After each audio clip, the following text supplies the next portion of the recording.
உங்களுடைய ராசிக்கு இந்த முறை தமிழ் புத்தாண்டு காலகட்டத்துல திருமணத்தை நடத்தி வைக்கக்கூடிய குருபலம் சப்போர்ட்டிவா இல்ல.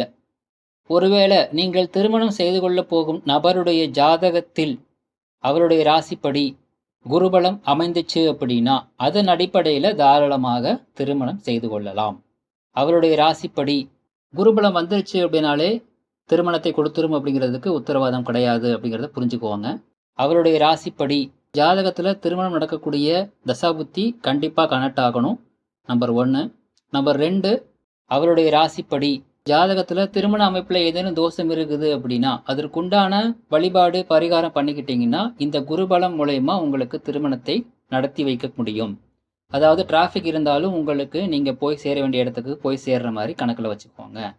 அவருடைய ராசிப்படி ஜாதகத்துல திருமணத்துல எந்த விதமான தோஷமும் இல்லை அப்படின்னா திருமணம் நடத்தி வைக்கக்கூடிய தசாபுத்தி உள்ள பட்சத்துல இந்த குருபலம் ரொம்ப எளிமையாக எந்த விதமான பிரச்சனையும் இல்லாம உங்களுக்கு திருமணத்தை பண்ணிடும். அதாவது டிராஃபிக்கே இல்லாம நீங்க ஒரு இடத்துக்கு போய் சேர்ற மாதிரி கணக்கு வச்சுக்கோங்க. ஸோ திருமணம் நடப்பதற்கு குருபலம் மட்டுமே போதாது அப்படிங்கிறத புரிஞ்சுக்கோங்க.